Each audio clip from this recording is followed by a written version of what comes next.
is June 7th edition of Back Roads of Illinois with Cesar Delgado. We're Central Illinois agriculture source, and in the Midwest alongside in Central Illinois agriculture, we're glad you're here.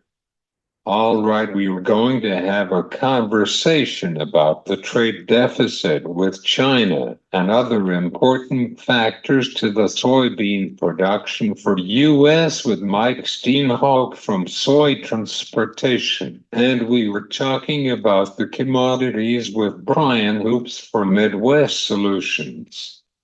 Then we'll talk about the Farm Bill with Josh Battle from Farm Progress. We're having a good show. Otherwise, you can listen to our show on Back Roads of Illinois on YouTube. I talked John Payne from Advanced Trading yesterday. I asked him about Brazil's corn and beans, Russia wheat. Chicago wheat is down for yesterday's open because the Russians supply and demand. Do you want to talk with John Payne and other people? Go to Advanced Trading. The weather is pretty crazy for this week in Central Illinois. Some areas is pretty wet and stormy, other areas is not. Some farmers are planting soybeans in the field. However, the corn and beans is pretty good for right now alongside with the weather. This is your agricultural news and markets update on Back Roads of Illinois. John Deere and Company. They're laying off to their employees. Estimate of 10 million people are going to be laying off by July. They will be in Mexico for their job. First Lady, who is the president-elect of Mexico for last weekend, Claudia Sheinbaum, became the first female president of Mexico. She is working with the U.S. for the agricultural products into Mexico. The Farm Bill is enhanced with the supplement for the SNAP program for low income who has benefits to the program. The House will put a proposal for that. A Tennessee rancher is sued by this administration for the farm credit. It's not enough people to be in the funds from the farm credit. This is your commodity markets update. Corn futures finished in up 8 to 9 cents. Soybean futures finished in up 8 to 10 cents. Wheat futures finished in up 5 to 10 cents. Now that we are going to talk about the livestock market for today on this morning. Cattle futures finished in down 8 to 9 cents per weight. Feeder cattle finished in down 4 cents per weight. Lean hogs finished in down 3 to 4 cents. We were coming back with our guest Mike Steinhooek from Soy Transportation, and we were talking about the commodities markets with Brian Hoops for Midwest Solutions. Stay tuned on Back Roads of Illinois. I'm joining with Mike Steinhooek from Soy Transportation Council. How are you, Mike? I am doing fine, Cesar. It's always good to be with you. Let's start with our conversation about the trade deficit with China. Do you have any concerns about this issue with U.S. soybean export? Yeah, I mean, this is obviously a real significant issue for our broader economy. At least with our focus within the soybean industry is that we're part of the solution to that. Over the past several decades, U.S. soybean farmers have exported millions and millions of bushels to China, which remains our #1 export market. And it's one of the reasons why soybean farming has been so successful overall, is because of the strength of that market. China, their economy, their demographics, they continue to have some challenges in the future, but China remains a very important market for us. We want to continue to maintain it, and if there's opportunities to grow it, we certainly want to do that. We think, with the challenges within the U.S.-China relationship, soybean farmers and soybean exports are one of the bright spots of that.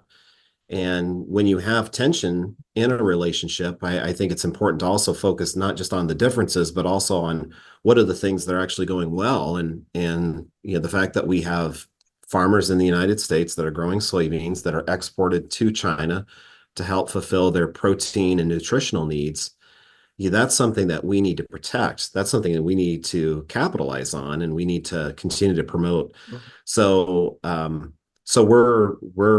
we're very hopeful that we can maintain and grow this relationship, this important export relationship that we have with our Chinese customers, while at the same time it very much is an acknowledged strategy for the U.S. soybean industry that we always want to try to expand our markets elsewhere and diversify our markets to places like other countries in Asia and Europe and Africa and some places in South America, within our own North America, countries like Mexico and Canada. So there's a lot of opportunities to help diversify our markets, but China does remain a very important one, and we appreciate our customers there, and we want to protect and maintain it.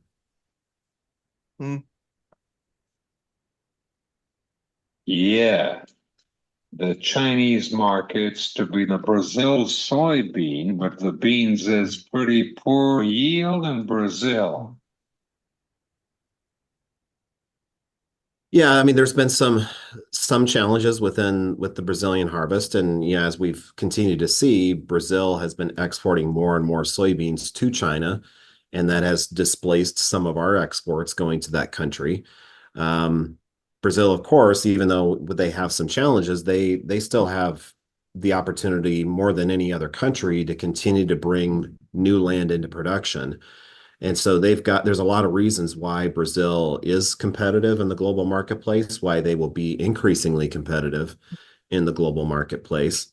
And a lot of that, again, goes to China. What I always try to focus on is, there's not a whole lot we can do about what happens in some of these other countries, but there is a whole lot we can do about what happens in the United States. And so it really needs to we need to be continually motivated and focused on making sure that we're doing all that we can, from growing the soybeans to marketing those soybeans to transporting those soybeans in a reliable manner, so that we can maintain and expand some of these important export markets.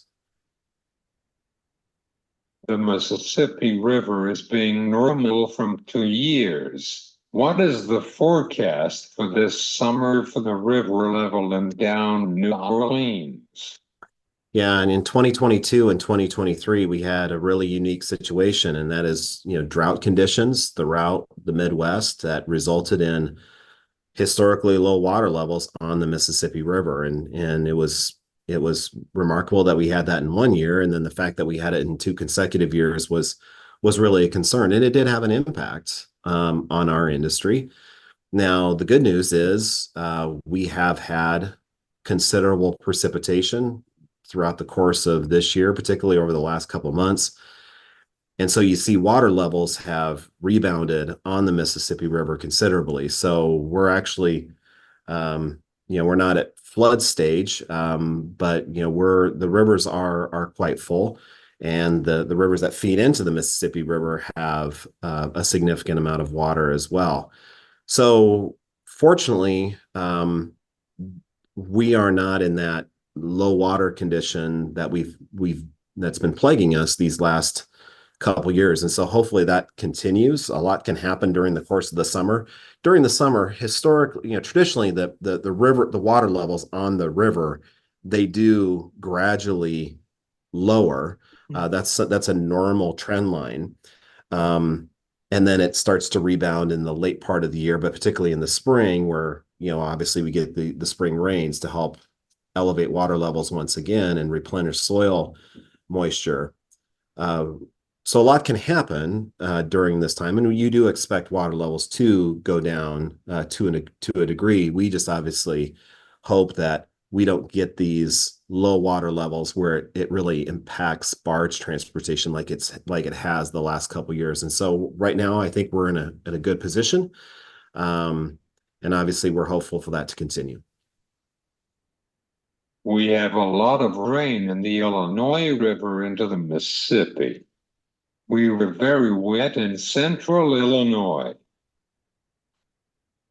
Yeah, and that's kind of the case with a number of other areas as well. And so I'm based in Iowa. I just recently drove across the Des Moines River, and that feeds into the Mississippi River in southeast part of the state, and that was very much swollen. And we're seeing that is much less in drought conditions than in what it used to be or these last couple of years. And in many cases, it's the drought conditions have been eliminated entirely. That means that when we do have rains during the summer, that there will be some additional water to help sustain levels on our navigable waterways for barge transportation. So that's very important. I live by the Illinois River. We were still wet, but this spring is weird in here. Too much rain or not enough for some people. Yeah, it's kind of just what can be very frustrating about agriculture is that you can the difference between being in flood conditions or being in dry conditions can be a pretty small geographic area. And so yeah, but it's kind of overall, we're very appreciative. Again, it's caused some planting delays for a lot of farmers. Some farmers have had to replant due to heavy rains. Again, a lot of central Iowa just a few days ago got 2 to 3 inches of rain in a very short period of time. Those kind of things have happened and continue to happen, throughout the Midwest. But I think the consensus that continue to hear from farmers is they're just really appreciative overall that we're seeing more moisture in the ground. That's going to be very beneficial for crop production during the course of this year. How is the new port of New Orleans? Could you tell our audience? Yeah, the whole region along the lower Mississippi River, and this is kind of it. It's a 256-mile stretch of the Mississippi, and it starts at Baton Rouge, Louisiana. That's mile 232. New Orleans is at mile 100, and then in the point where the river branches into what looks like kind of a bird foot, but that's where the area discharges into the Gulf of Mexico. That point is mile 0. So this whole stretch of the river is responsible for, last year about 55% of U.S. soybean exports. Sometimes it can get as high as 60+% of our exports leave from that part of the country. Obviously, New Orleans is within that geographic footprint, but there's all of these export terminals that are located kind of around New Orleans, that are owned and operated by many of the large agricultural exporters. And so barge transportation will feed into that. And so you've got this river system called the Mississippi, the Ohio, the Illinois rivers, the Arkansas River, Missouri River, et cetera, that I'll provide barge transportation in the middle of the country to the areas, to these export terminals in the New Orleans area. And it's really one of the reasons why we're so competitive in the global marketplace is because you have that barge to ocean vessel journey that you utilize water transportation, which is such an efficient way of moving heavy bulk freight like agricultural products, soybeans, corn, etc. So it's a very important part of the country for us. It's something that, we routinely, look for opportunities to maintain and improve that part of the system. It's a very important link in our supply chain. And so that's something that, we always try to underscore is that what happens down in Louisiana impacts what happens up here. So if you have a hurricane, for example, that can shut down or cause damage to a lot of those export terminals, they could have a real impact on us 1,000 miles away in the Midwest. So what happens down here there impacts what happens up here. And then likewise, what happens up here also impacts what happens down there. So there's this very strong relationship between the lower Mississippi River in the New Orleans area and the Midwest, particularly farmers.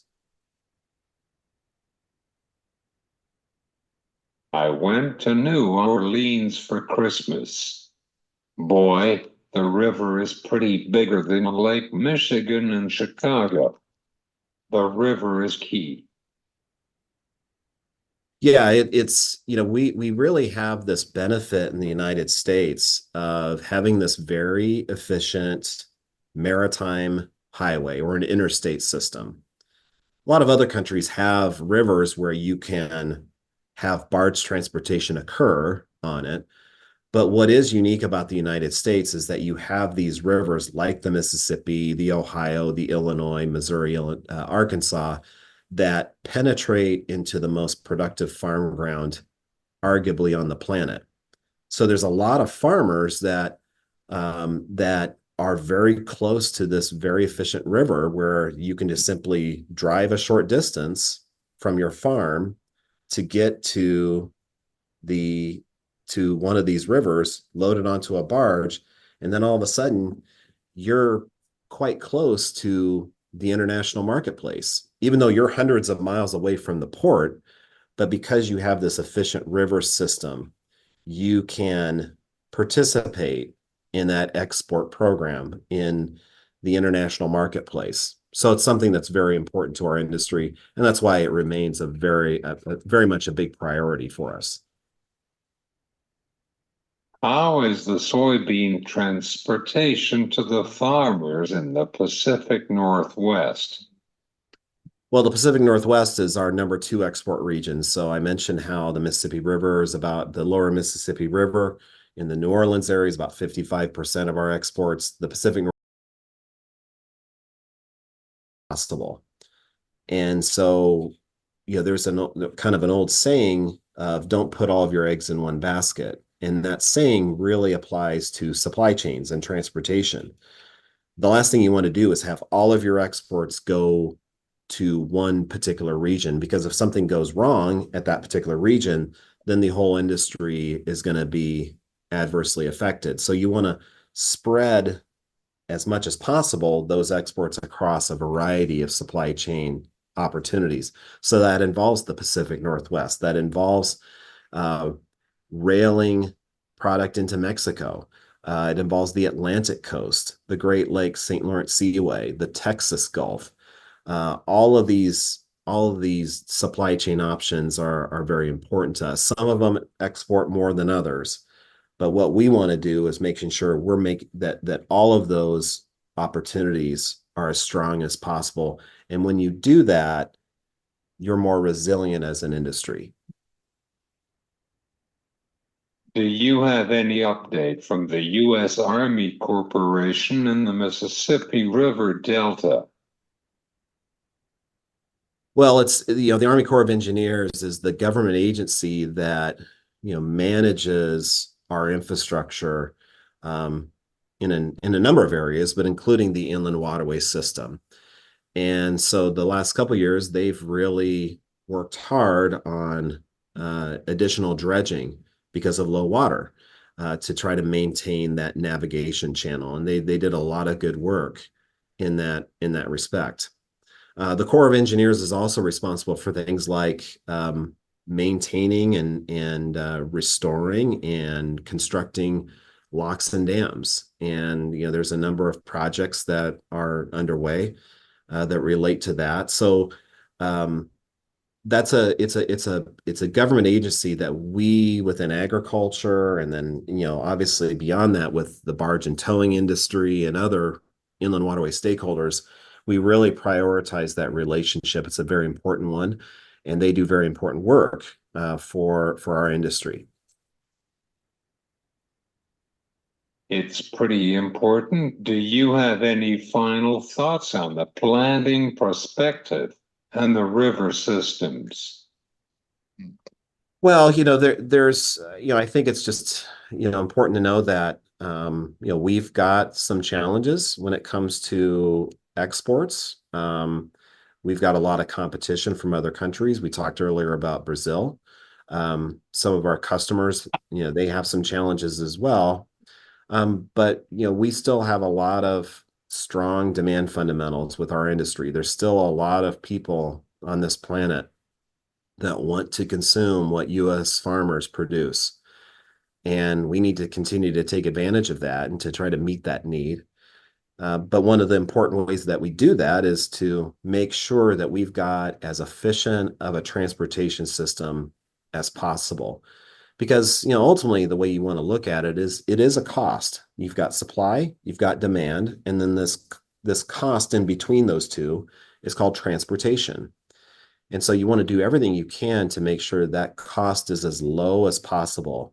And that relates to things like rural roads and bridges and highways and interstates and our freight rail system, our inland waterways, our ports, all of that bushel of soybeans will touch each one of those modes of transportation, depending on where it's grown. And so you want to make sure they're as cost effective and as reliable as possible. And so that's what we really try to focus on at the Soy Transportation Coalition is how to do that.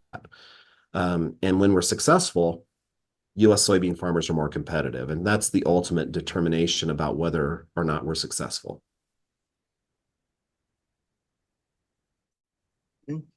Welcome back with Brian Hoops for Midwest Solutions. How are you been in Missouri? Hi, Cesar. It's great to talk with you. I'm doing well, and I hope you and all the listeners are doing wonderful as well. Brian, let's start with our conversation about the World Agricultural Supply and Demand Estimate report on next week and the acreage report from the Department of Agriculture. Could you tell our listeners about these reports on the grains? Yeah, so we have a report coming up here. I believe it's a week from yesterday. It is Wednesday the 12th. And this report typically will not be much of a major market mover from the standpoint that USDA does update production for corn and soybeans as far as yields, but we're so recent and so immature in our growing season, they just don't make hardly any changes in this June report historically. So I don't look for them to change production, either an improvement or a decrease in yields, either one. I think everything remains unchanged. Of course, acreage, they're going to change at the end of the month in the quarterly stocks and acreage report, and that is going to be a major moving report. So this report, pretty benign as far as historically goes. The ending stocks that are forecast will change, but only because of demand indicators. And right now, the ending stocks forecast compared to last May look to be about 14 million bushels smaller of old crop corn, 10 million bushels larger for old crop soybeans and wheat, unchanged. And for new crop corn, very minimal changes, similar to what we see in the old crop because of that carry-in aspect. Corn ending stocks will be down about 15 million from last month, soybean stocks up 12, and wheat ending stocks about 14 million larger than a month ago. So again, this is not going to be very widely much fanfare to it. It should be pretty benign report. Most of the excitement is going to come, save for that end of the month report on June the 28th. Rally of corn and soybeans. now the weather seems to be straightening out, at least allowing us to plant what's left of corn and soybeans this spring. There was about 8 million acres of corn and about 19.5 million acres or so of soybeans left to plant as of Monday's crop progress report. That's based on the USDA's March 28th planting intentions report. And it does look like those should be able to go in the ground this week. Next week looks to be much drier than what it has been recently. And what producers really need now is some drying conditions and some warmth and some heat to help the crop come out of the ground and grow. And at least for the next 3-4 weeks, if we get good weather, it should be positive. It should be negative for prices, but positive for production.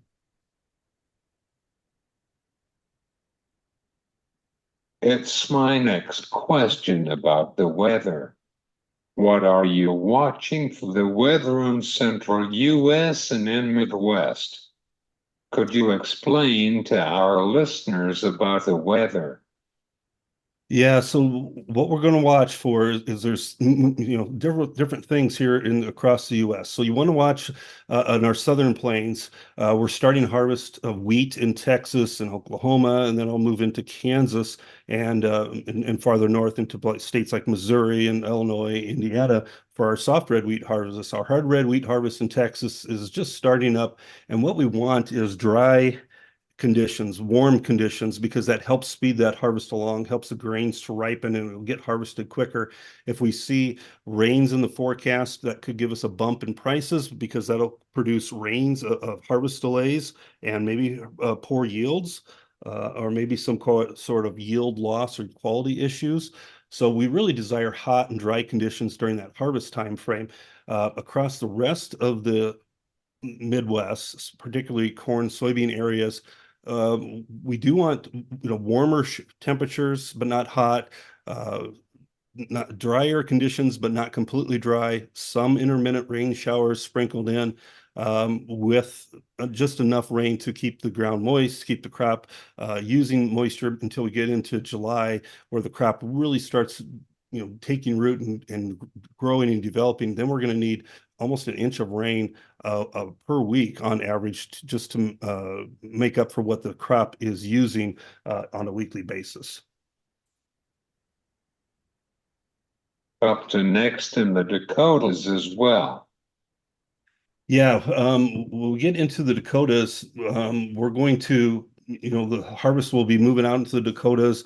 In Nebraska, it's mostly hard red wheat. Kind of middle of South Dakota somewhere is that magic dividing line between winter wheat and spring wheat production. Of course, we get farther north and South Dakota and all of North Dakota. We're going to talk about spring wheat, and there you kind of want the same conditions as corn and soybeans. Good rain showers, sunshine, some warmer temperatures, maybe not extremely hot and nothing extremely dry, at least for the next several weeks is what we're looking for. How about the beans markets after the close and the wheat, especially on Chicago wheat? Russia has issues with their own wheat. Ukraine grain are moving in the Black Sea region. So we'll look at the Russia's wheat crop. It's been downgraded here recently, and we've seen the crop probably stabilize itself, maybe around 80 million tons or so, maybe a little bit less, maybe a little bit more, but somewhere right around that range. It's still going to be a rather large historical crop for Russia, not a monster crop that they were expecting or thinking they were going to have earlier this winter because of dryness concerns. The thing about our U.S. rally here that we've seen prices move over $7 for a period of time on this Russian wheat news before we've capped those gains and had losses now. That is not going to allow us to export much wheat. We're having trouble at $6 exporting wheat, let alone trading wheat at $7. And this tender we saw this week of Egypt, Russia didn't participate in it, but there were 4 other countries that participated in that tender ahead of the U.S. And so we're basically origin number 6 behind Russia, and we're just pricing ourselves out of competing in the world wheat export market. So prices, I think, have to move lower during our harvest time frame and trying to find a price level that'll stimulate some demand. I heard about the hard freeze for last May. Yes, there has been some hard freezes in some areas in the Ukraine, and that has, affected prices in here. One of the things that we've noticed today is, of talk about continued crop stress freezes hasn't really rallied the markets any. We've tried, but it seems like the fun buying isn't there. And in fact, Chicago wheat settled lower today, Kansas City barely higher. And it looks like, the fun buying has really subsided in this wheat market. Do you see increasing number of the cattle herd from bird flu and demand for beef within the grill season for this season? Yeah, the cattle market's been really struggling because of lack of demand and concerns about the bird flu. Certainly not going to help it. I don't believe that it's would affect any humans because it's not in any of the cattle that we consume for beef other than some dairy cows. So I think it's kind of a reaction by the market. It's kind of trading fear before fact. We're fearing that it will make it into the food source, and at this point in time, I don't think that's the case. But it's something that the market is struggling with as we hear more and more cases about uh, deaths or bird flu making its way into dairy cattle, like we heard again this morning. So um, consumer demand really soft in here for the beef markets. We're probably a little bit too high priced considering the struggles that the average consumer is dealing with out there, and that means prices probably need to work their way a little bit softer. But yet we have really tight supplies of cattle, and that's keeping us fairly well supported. So cash price is not really going to move much this summer as far as either up or down, but mostly of a more steady of a plateau. And you see that reflected in the futures market, which has been very choppy lately. I believe that the media is downplaying what CDC has issued by remaining low. Yeah, it's probably okay that we downplay some of this concerns about it. I think if we had a real outbreak where it moved out of dairy cattle into other cattle and into consumer beef, we'd see a real disaster of a market. I'm afraid, as I think the market reaction would be fearful that this would eliminate a lot of demand from the American consumer, and we would fall sharply. So hopefully that does not happen. Finally, what's going to have the fundamentals in the grains trading and livestock? So grain markets going forward in here to see higher prices, I think we need to have some sort of a crop supply issue. Once again, we had a little bit of a threat anyway, as far as planting delays, maybe not getting the crop seeded, maybe some prevent plant acres or acres moved out of corn into soybeans or other grains. That seems to have subsided for now. We maybe would have to have another threat, such as several weeks from now, a drought, extreme heat scare that would give us higher prices and hurt that supply of crop once again. As far as the livestock, we need to get past some of this bird flu concerns. And once we can move past that, then I think we can have maybe a little bit higher fundamental markets, but we still have to deal with heavier cattle weights and consumers that are not embracing higher priced of steaks and cuts. They're opting more for lower priced beef, ground beef, and that's hurting overall demand for our choice cattle. Thanks, Brian. Thank you so much. Always great to be on with you. This is Josh Battle from Farm Progress. He is a political editor for Farm Progress. and Jonathan comes from the University of Illinois.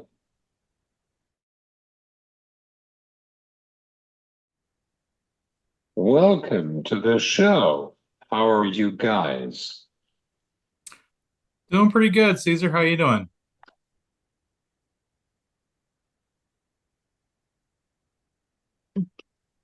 I'm great. I'm doing all right myself as well. It's good to be back on your show. Let's start with our conversation about the update on the Farm Bill for right now. Could you tell our audience about these issues in the Farm Bill?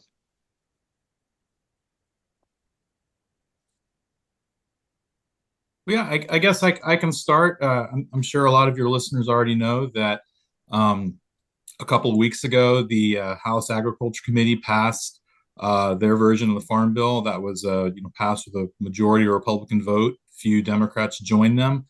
That bill now could go before the full House. So far, we don't have any indication if they're going to bring the bill to the floor or not. And then in the Senate, you have the proposal from Senator Debbie Stabenow, the Democrat head of the Agriculture Committee in the Senate. She's released some brief outlines on what to expect, but we haven't seen that draft yet. And other than that, from what I'm hearing, things are still kind of up in the air on what the next step will be. And I don't know that I have anything to add to what Josh said. We are definitely in a wait and see mode after the House reported out, the House Agriculture Committee reported its bill. I think I saw reported, I don't know, Josh, I don't think it was you, but I think I saw reported somewhere in one of the outlets that they're looking at September, which seems unrealistic given the kind of year we're in, but a lot of up in the air.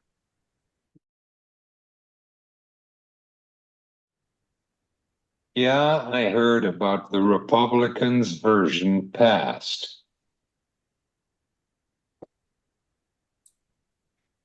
Yeah, I think that's what's on the table right now. It's probably, or it's definitely not going to be the final version. There's a few key points that still need to be ironed out. Differences between the party, specifically nutrition is a big contentious point between them. Repurposing funding from the Commodity Credit Corporation. But as Senator Stabenow said, it's a starting point, and expect lots of negotiations. But like Jonathan said, when those happen, again, Senator Stabenow this week, she sounds optimistic about getting some work done. I think I heard on the same day Senator Grassley from Iowa saying he doesn't expect anything to happen in June in the Senate just because of the timing of their schedule this month. So it depends on who you ask, when that debate happens. And then again, from, I don't know, maybe you've heard, Jonathan, I haven't heard anything as far as Speaker Johnson's plan to bring it to the floor or not. So, if that doesn't happen, nothing happens in the House. So. Yeah, I've not heard anything further on the House side. And I think you're correct on the Senate side. I think it's really difficult. I keep waiting. I haven't seen anything. Ranking Member Bozeman in the Senate had mentioned introducing something or releasing something, and I haven't seen anything yet. I don't know if that's how critical of a step that is to move along negotiations and get the two sides of the Senate Ag Committee working on kind of a compromise or consensus product. But that's another thing we're kind of waiting to see. Jonathan, do you have any concerns about this Farm Bill? Cesar, that's kind of a loaded question. I have a lot of concerns about the Farm Bill in the House, or as it was, what was reported. I think Josh kind of touched on a few of them. Some of the issues about offsetting costs and increased spending. The very controversial, again, the controversial effort around the Supplemental Nutrition Assistance Program, which helps low-income families put food on the table, and some of the changes to the commodity title programs. We've been digging into the House bill and trying to understand some of the changes.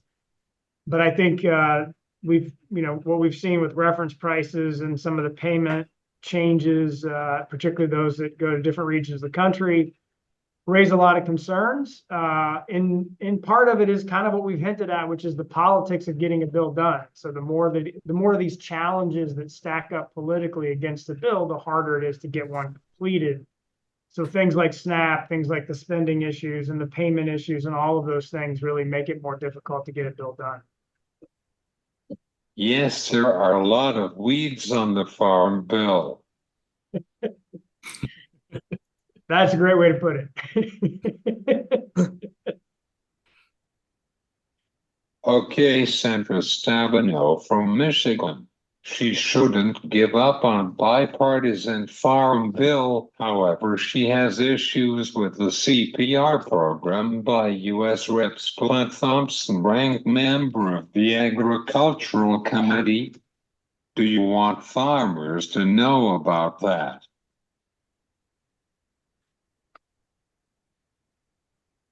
I'm sorry, I didn't catch the last part. Do I want farmers to know about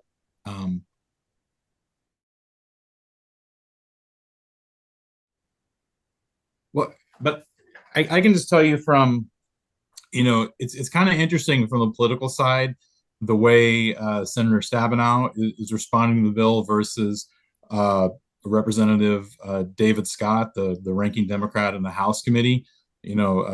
Representative Scott has come out and said, this bill won't pass. It's been, widely criticized by him and others on the House side. Senator Stabenow has taken more of an approach that, it's not the bill she agrees with, but it's a first step, and it's at least it's progress and something to build on. So I think it's kind of a glasses half full, glasses half empty approach. Do you look at it as progress or a non-starter? And that's kind of, an internal division within the Democrats. Yeah, and others, I think it's a great observation. Senator Stabenow is a seasoned legislator. She's worked the last two farm bills through, both of which had major problems in the House around SNAP. So she's kind of, been through this set of challenges before and I think she understands that you got to keep progress and get things moving. But, I do think, again, there's some significant challenges for the House to move really any further than it already has. And I remain concerned that we're not seeing the kind of, and Cesar, I think you asked about some of the bipartisan negotiation that she saw in the Senate, that we're not seeing that as well. And so something like Senator Bozeman's proposal or what his asks are, or how that looks from his perspective would be a key step in the direction of getting those negotiations worked out. Those kind of things we really need to see. I mean, it's hard to do something bipartisan by yourself. So I think bipartisanship is a two-way street in that regard. And so both of them, she's put out her proposals. Josh indicated we need to see or get something moving in the Senate, because I think you said Senator Grassley was talking about June, and we're a week into June, and they don't have a lot of time to try to get things worked on. So time is of the essence. We've waited over a year to see some of these proposals, so it would be important to get those things on the table and get those negotiations moving. It looks for the CPR program with the Senator Debbie Stabenow on this bill. I think you mean the Conservation Reserve Program. I think is one of the issues that you're highlighting that's kind of outstanding, if you will. There were some changes in the House bill, and I don't want to get too far ahead of anything. We're still trying to sort out what those changes look like in different parts of the country. But there are certainly going to be challenges with that program and some of the other conservation programs, and just managing, the spending challenges and the demand by farmers to get that assistance on the ground, and how those programs are, what changes do you make to them, and how does it impact farmers and conservation needs across the country. And CRP is a really critical program everywhere, dealing with erosion and water quality issues and so forth. So she had some details in the proposal, but I don't know that we have enough to necessarily get a sense of everything they're looking at and trying to compare it to what the House bill included. Those would be some key points to run comparisons on. What happened with the federal crop insurance? Jonathan. Well, I mean, I think the overall issue with crop insurance is it being the primary issue, primary safety net for farmers and risk management tool for farmers. And so you see a lot of caution in dealing with that program about making changes to it and so forth. One of the things we noticed in the House bill that is also similar to what Chairwoman Stabenow proposed is an increasing emphasis on the supplemental coverage option program, which is a top-up, if you will, program that adds layers of insurance, or another type of area-wide, county-wide insurance on that farmers can buy. And so they're both proposing to increase the premium subsidy for that and make some and increase the amount of coverage a farmer can get. And we're still trying to understand exactly what that means. I think from our perspective here, working with my colleagues who do a lot of crop insurance economic analysis, there's some concerns about how that ends up working in reality, in part because it seems to favor higher risk areas. And, we've been trying to sort through what it means to put a really high level. I think 80% was in the House bill, high level of subsidy on that, and a high level of coverage that would trigger at like 90 or 95% of the county level. So there's a lot of those details for us to understand, let alone for members of Congress to work through and themselves try to sort out. So I think, I think it's one of those things we're going to keep digging into, but it's raised a few initial concerns about kind of the long-term integrity and operation of the crop insurance program with those sort of changes. Yes. However, we were hearing from the Republicans, they were opposed by that. Inaccuracies in there. So, I saw somebody today, I'm drawing a total blank on who it was, who said that was, voodoo economics, bringing it back to a 1980s phrase. And, so there's definitely a lot of rhetoric going back and forth on that. But, again, we'll see what we end up with, or if we end up with anything, I guess. Yeah, and that's a great. I just wrote a Farm Doc article about that should go out later today. And you want to talk about the weeds in a farm bill? My Lord, that was an entirely difficult undertaking to try to sort out, and I still don't know what the answer is. I understand, but it's quite challenging. Yes, it does seem high stakes in the federal crop insurance. You guys. I think that's right. I mean, again, it's a huge program that farmers very much rely on to manage what are just wholly unpredictable weather scenarios year in and year out.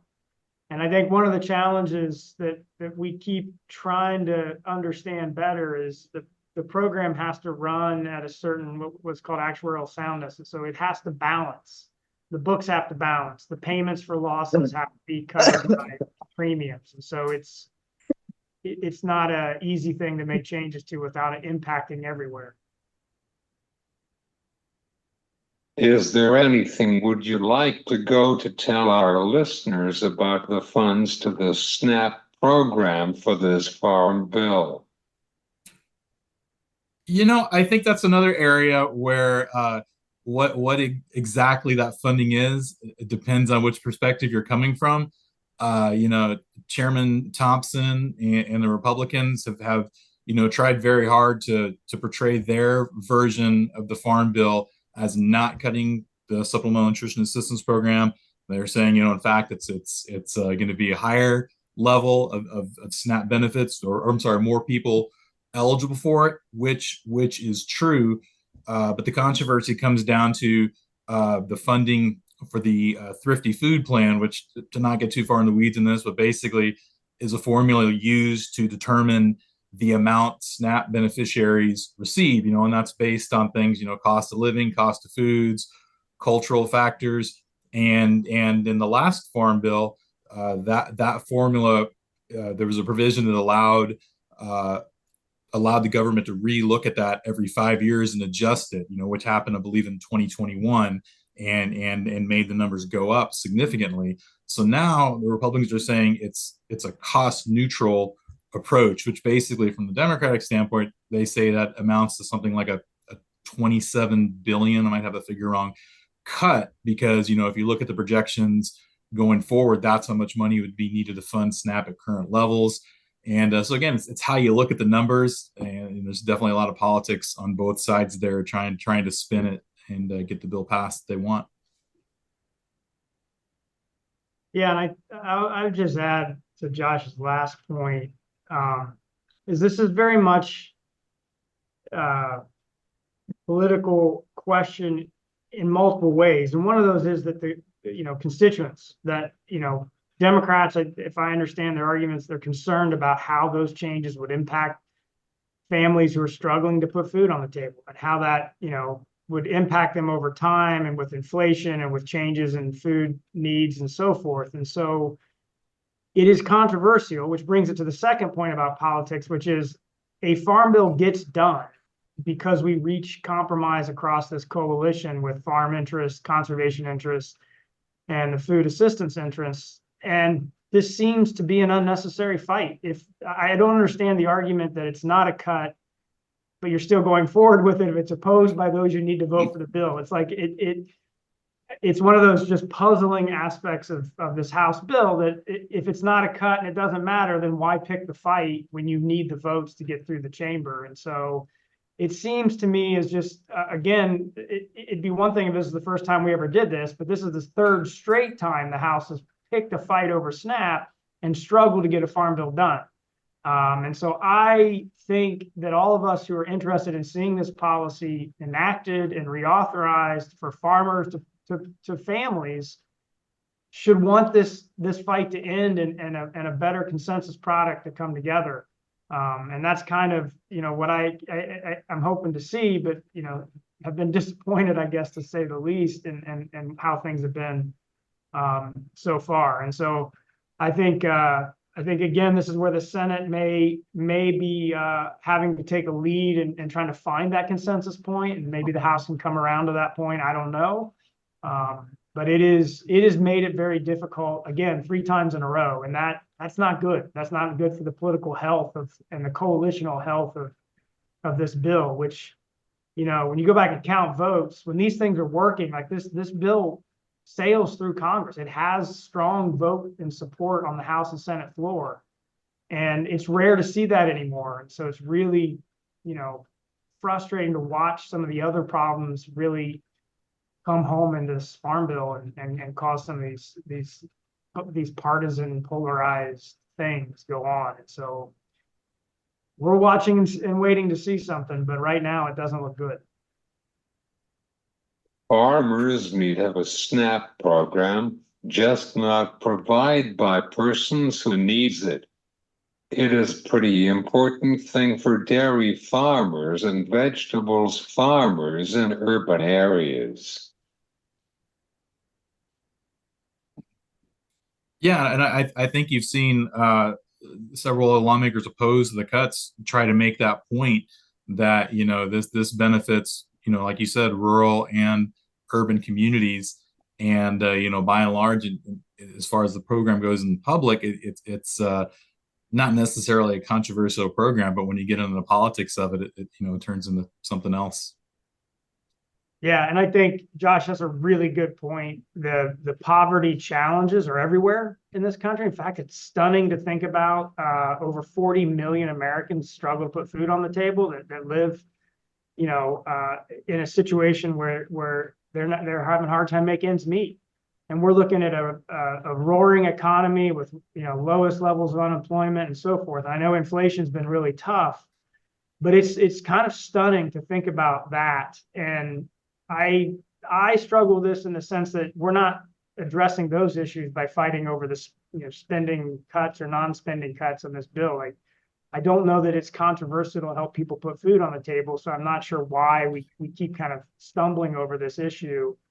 But it is a big challenge for a country like the United States with our economy and the size of this country. I mean, 40 plus million people. That's a huge constituency.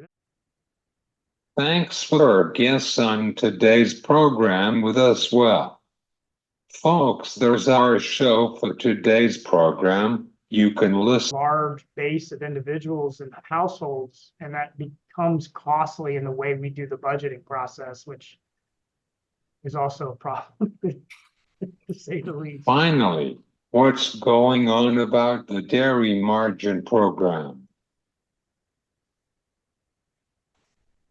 Well, I think let's see, the DMC was extended through 2029. All in all, from a dairy perspective, and again, Jonathan probably can speak more to the details in it than I can, but I know just on the surface, you hear from National Milk Producers Federation, they're very happy with the results. They've got the changes to the federal milk marketing order that they'd hoped for, the class 1 milk mover. They've got whole milk back in schools, and basically to hear it from them, all of their priorities that they were pushing for the most part were included in the bill. So from their standpoint, the House framework was a big win from everybody I've talked to about that. Yeah, and I have not sorted through the details of the House bill too much, but I think Josh, I think you hit that point correctly. They seem to be happy with it. It looks like there were some minor changes. I mean, they said the main margin coverage programs continued. They made some changes around like the calculations and the amount of milk you can have in the program and those sort of things. And so I think it was more tweaking around the edges, maybe of kind of a program that's been in place now in one form or another since 2014.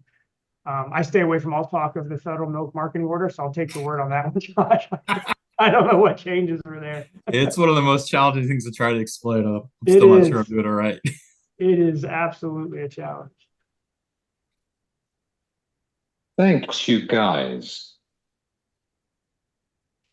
Yeah, thanks for having me. Always good to be here.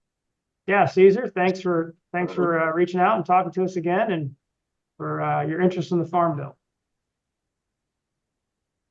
This is Josh Battle from Farm Progress for the Political Editor, and Jonathan Coppess from the University of Illinois in Urbana and Champaign. We were coming back with our last segment on Back Roads of Illinois.